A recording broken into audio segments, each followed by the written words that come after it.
Welcome to everything that I read in October. For September, I did a thing where I told you about every book that I read, but from worst to best, and I'm gonna do that again today. Spoiler alert, nothing was great. We had a very bottom-heavy month, basically. And I would first like to start out by discussing my thoughts on the Prescott High series by stunich, because I read 4 of those books this month. So we have, in order, Chaos at Prescott High, Mayhem at Prescott High, Anarchy at Prescott High, and Victory at Prescott High. Again, all by stunich. Chaos at Prescott High was 278 pages, Mayhem was 233 pages, Anarchy was 485 pages, and Victory was 347 pages. I spent so long of this month reading these books. Only 2 of them are already over 800 pages. Out of my grand total of pages for the month of October that I read, 1,343 of those pages were the Prescott High series, and it's not great. So here are my thoughts in general about the writing in these books. Everything is repetitive, it's overly descriptive. I don't care that Cal's eyes are the same color as the ocean, his ocean blue eyes, and that Vic's are ebon. If I had to hear the word ebon one more time, I couldn't deal with it. Aaron smells like sandalwood and roses, and Oscar in his signature cinnamon scent. Every time one of the boys was mentioned, we have to hear about some sort of descriptive factor about them. I know who they are. I've known who the Havoc boys are since the first book. I don't need you to keep reminding me what they smell like. It was very frustrating for me. And one thing that really jumped out a lot to me was the phrase, their fingers dipped in ink. Signifying, of course, that they have hand tattoos. Cool. I've known that, like I said, since book 1. I don't need to keep rehashing this. I feel like if we had been less descriptive of the boys, we could have taken a lot of pages off the count. That's my opinion. Some people really like overly descriptive novels. I am more of a dialogue-driven kind of girl, and I just feel like there wasn't that much dialogue. It's not my favorite. I read it. I enjoyed it. I did find myself frustrated as I read these books. I wanted the series to focus more heavily on Bernadette's list than it did, and I get it because it's a bully romance. Obviously, it's going to be heavy into the smut, but like what little plot there wasn't very focused on. You know what I'm saying? We also didn't really develop the relationships with the boys until around book 3 is when everybody kind of commits to each other. But again, I might be wrong because so much happens that I might just be confusing the books, to be honest with you. I don't feel like I learned anything new when I read Chaos at Prescott High, which is the second book, and it kind of felt like we were rehashing some of the stuff that happened in the first book. This is another note that I made about Chaos at Prescott High. The main focus of Chaos at Prescott High was the relationship between Bernadette and Aaron. And if you've read this series, you know that Aaron and Bernadette are like the high school sweethearts of this reverse harem. He was the one that got away for her, so to speak. And so I really didn't care about them like making amends in their relationship, and I wanted it to focus more on, if you're calling it a reverse harem series, we need to focus more on developing the relationships between all of the boys and the girl, as opposed to here's this one character, we're focusing on him. And if that were going to be the case where we're spending one book focusing on one relationship, then each consecutive book after that should have focused on a different boy,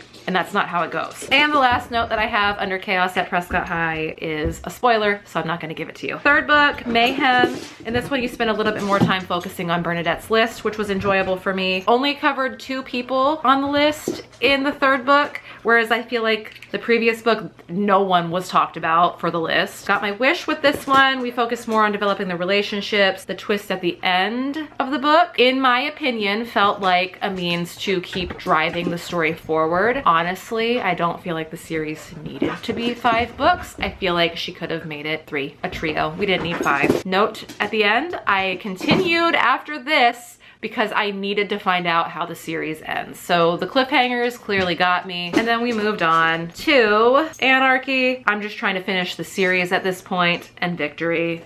Oh my God, the last 12% of this book took so long to finish. Those are the only notes that I have in my phone on those last 2 books. I just felt like it was pointless at the end. The first book was a 3-star read for me. She had some zingers in there for writing that was great. From there, it went downhill, and every book after the first book was a 2-star for me. So that's where we sit with that. Another 2-star book for me that came out of nowhere was Hidden Pictures by Jason Rekulak. I don't have my copy here. My children's grandmother's borrowing it from me right now. That was the book club pick for this month, the Murder Row Book Club, which is my book club with my friends. I went into this thinking that I didn't need to look up content warnings. And I, in fact, should have looked up content warnings because I would have enjoyed the book a lot more had I known what was to come. If you're new here, hi, I'm a mom. I don't enjoy reading about children being harmed in any way. I have rated books 1 star for surprise pedophilia. I have rated books 1 star for surprise kidnapping. Anything that involves children being hurt, I am not here for. I, in hindsight, did look up trigger warnings for Hidden Pictures and child harm. Any sort of child harm is not listed as a content warning for Hidden Pictures. And that was my biggest qualm. There is some child harm. Jason Rekulak's writing, if you watched my reading vlog, I was enjoying his writing very, very much. He is a very talented writer, and the people who did say it was comparable to Riley Sager, I will give that to you. I did not like the end. The twist was not for me, and we talked about that very heavily in my book club. I found this book a little slow to start, and that's fine. Sometimes it takes me a little while to get into books. Last 50 pages, it felt like we were going through twist after twist after twist. I didn't love the book. I didn't hate the book either. I just did not like the weird turns that it took, and it did take weird turns. I expected a lot more spookiness in this book because it sounded like we were gonna have some spookiness in this book. There was only one slightly terrifying scene for me in the book, and after that it was just like, okay, cool. I don't think that the love interest was necessary as a love interest, and I do in fact think that he could have been just a friend to Mallory to get her through everything that she was going through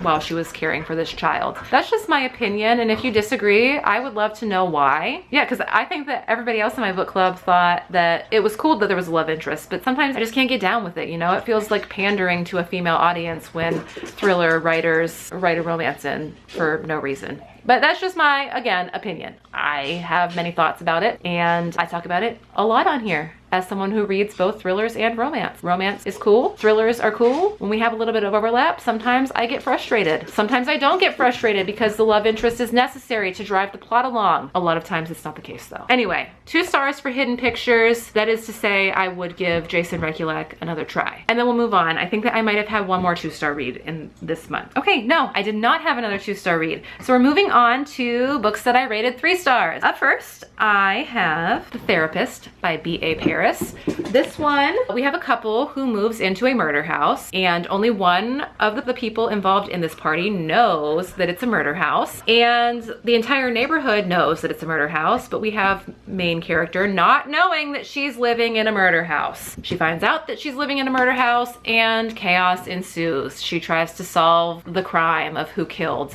the previous owner. One thing about B.A. Paris's writing is somehow it always leaves me feeling a little bit unsettled. It was the case for this book. It was the case for Behind Closed Doors. I couldn't ever really find a good stopping point because I constantly felt like, oh, I feel uncomfortable. I need to know what's going to happen next. This is not a good stopping point. I need to know what happens next. But I also didn't really love this as much as I loved Behind Closed Doors. It was good, but it wasn't great. It was 298 pages, and I felt like it had the potential to be a 4-star read for me. The problem that I encountered was that I felt like we just kept rehashing things that I already knew. Why did we have to keep rehashing things that we already knew? When you put a puzzle together, you don't keep taking out the piece and putting it back in. That doesn't make any sense. So why were we doing that? That's what brought this down to a 3-star for me. I felt like it was an overall enjoyable ride, and it's very well written for the most part, right? Besides my qualm with it feeling like we're rehashing things constantly. Basically, the main character is the one who's rehashing everything over and over and over over again with people in her life. And I like found that frustrating. So like putting myself in these fictitious characters' shoes, I feel like they had to just be absolutely fed up with her and her antics. And so yeah, that's just, it was frustrating for me. I didn't like that part, but it was fine. I am gonna read more of B.A. Paris in the future, but it was just fine. All right, another 3-star that we have is Behind Her Eyes by Sarah Pinborough. This one is about 304 pages, and I will say that I found the characters to be incredibly well developed. That was 1+ for me. We are following a woman who is a receptionist at a psychiatrist's office. She meets the psychiatrist that she is supposed to start working for the night before he starts his job at a bar, and they do a little smoochy smooch. And then she meets him at work and is like, oh my God, he's my boss. And then she just so happens to also meet his wife. So we have kind of a love triangle of sorts. It was so fun. I think that what brought this down for me is a huge portion of this book focuses on lucid dreaming.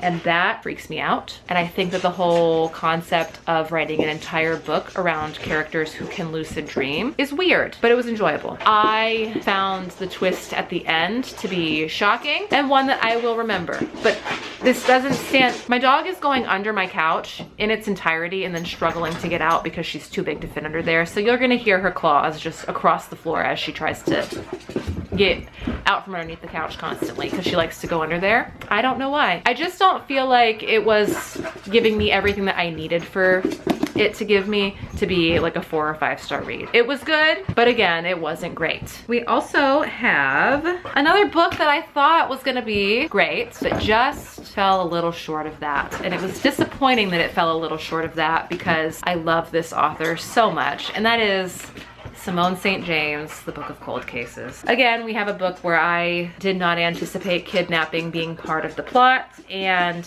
it is. In my reading vlog, I talk about how I wanted more of Shay's story to be a part of this book than it was. And like, I understand that Shay is the means to tell Beth's story, but you can't bring in Shay's backstory and then not give us more of her. You know what I'm saying? So this one is about a woman who is a medical receptionist by day and a true crime blogger by night.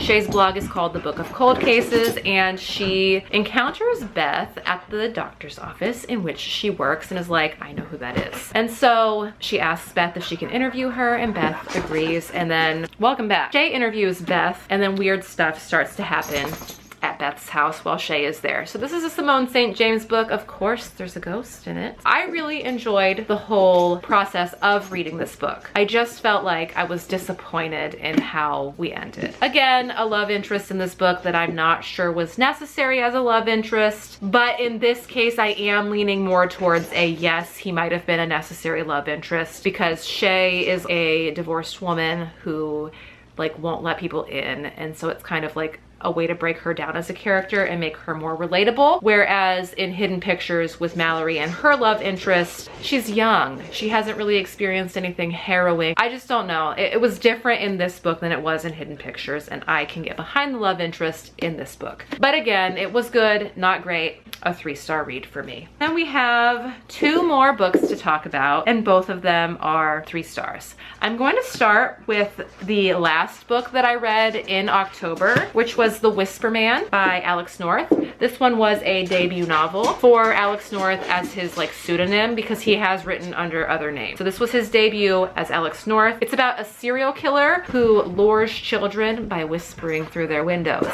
This one I went into knowing that children would be harmed, okay? So it's different when you know, for me, it's different when I know that children are gonna be hurt in a book than it is for when it's like, surprise, kidnapping, surprise, child abuse, surprise, pedophilia. This one was different because I knew it was gonna happen. The Whisper Man murdered 5 children. Only 4 of their bodies were found, and I know what's gonna happen in this book, so to speak. I felt like the pacing of this book was just a little too slow for my liking. I can see how, if you listen to the audiobook of this, the POV shifts could get to you, because there is the main character, Tom, who is the father of one of the children in the book. His point of view is told from first person perspectives. And then the other points of view are like Andrea said, I don't think her name's Andrea, I think it's Amanda. Amanda said, blah, blah, blah. It could be confusing. It was a weird way to write the book, but I felt like it worked if you were reading the physical one. There was a point in the book where I felt myself like tear up, which is crazy, but it was a very hard moment in the story for me. I very much enjoyed it. His writing is very, very good. He has great writing. I just felt it lacked something. So what I wrote in my phone is, I wish that we had focused more on Jake's imaginary friends, because that is a key point in the story. And the end of this book left a lot open to the imagination. So for that, even though it is great, it is written in an excellent way, the characters are fully fleshed out, I couldn't get on board with it, you know? It was a 3-star read for me.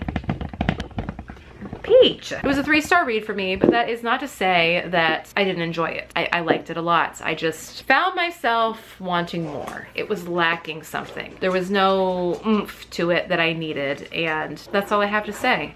The last book that I'm going to talk to you about is one that I enjoyed a lot, but always a but. It still ended up only being a 3-star book, and that is Pretty Little Wife by Darby Kane. This is also a debut novel. I read the first chapter of this book.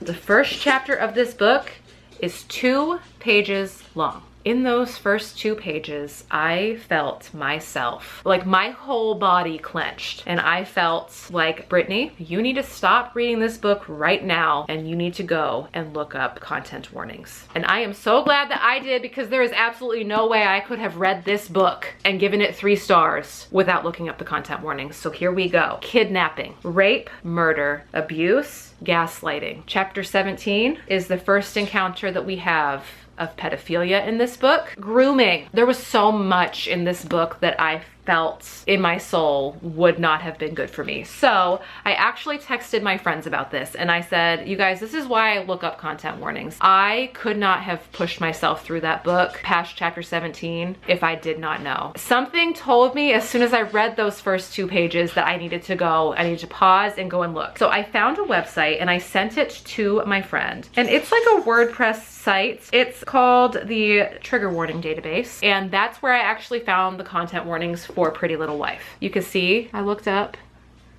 content warnings. This is a spoiler. Our book club pick is Rock, Paper, Scissors by Alice Feeney for next month. So I found this database, and this is what I'm going to be using as a resource from now on when it comes to me looking up content warnings. Because what I often find is I pretty much exclusively use Goodreads to find out content warnings. But a lot of reviews that I saw for Hidden Pictures, for Pretty Little Wife, they don't mention any content warnings in their reviews. And if they do mention content warnings for their reviews, it's always at the very bottom of their review. And I don't always make it that far. Sometimes I just look to see what somebody has rated it, like 3 or 4 stars, 5 stars. I just wanna know what you've rated it. And I'm not going all the way into your review because I don't want any spoilers. I felt like I needed to, after the book club meeting, go back in and text my group of girls who go to this meeting and explain why I felt this way. And so, Sheree, thank you so much for recommending to me to talk about this in my video, because I feel like it kind of tells you a little bit more of who I am when it comes to reading. I really recommend the content warning database. Now, this is Books with Cassie, a website that I found here. Books with Cassie has Hidden Pictures, but the only trigger warnings that she has in here, Cassie has, is drug use, grief, and death. That's not helpful to someone like me who doesn't like to see children being harmed. And I get it. For Hidden Pictures, of course there's gonna be a child involved in some way or some aspect that might be harmed, but not in the way that that character is harmed in this book. It is not what I expected at all. So those are my thoughts. Hello, I'm editing, and I just realized that I did not even briefly explain what Pretty Little Wife is about. So let's do that. Basically, we have a woman who is married to a high school math teacher. She used to be a lawyer in North Carolina, and they've moved back to New York to be closer to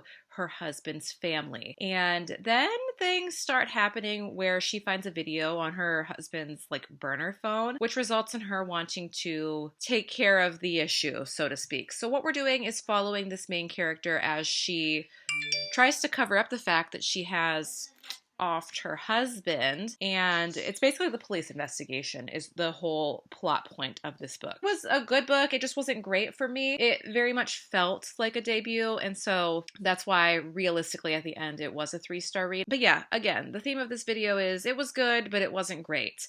It wouldn't prevent me from picking up another Darby Kane book, but something about it fell flat for me, and the whole derailment of this into me talking about content warnings was very important to me. As you can see, I was feeling very passionately about it. So yeah, I think that's kind of what happened. I derailed very quickly into talking about content warnings and just forgot to tell you about this book. So with all of that being said, I would love to know your opinions on the books that I've talked about. If you've read them, you can leave me a comment down below. That would be great. I would appreciate that. If you liked the video, of course, like. And I have been seeing a steady increase in subscribers, so thank you all so much for that. Feel free to subscribe if you're new here. I love having you guys here. And then let me tell you statistics. So obviously, I read every single day in October. Some of those days were less than others. I read 10 books this month. 6 of those books were physical books, and 4 of those books were ebooks that I read on my Kindle. 4 of them were from the Kindle Unlimited library, and the other 5 are from my personal collection. So I did take some books off of my TBR. Just kidding. I still have 268 or so books on my physical TBR, but we're not going to talk about it. Total pages. I read 3,415 pages, and I read every single day this month. So we got 31 days. That means I read approximately 110 pages a day, which isn't that much, you know? Considering I did a reading challenge during this month, that's not that much. My average rating for the month was 2.5 stars. Not great, considering September was banging for books that I read. I read great books in September. Let me know what you're thinking for another reading vlog. I really had so much fun doing that, and I want to do it again, and I want to do a challenge. Thanks for joining me here for this recap. I will see you next week. Goodbye, my friends.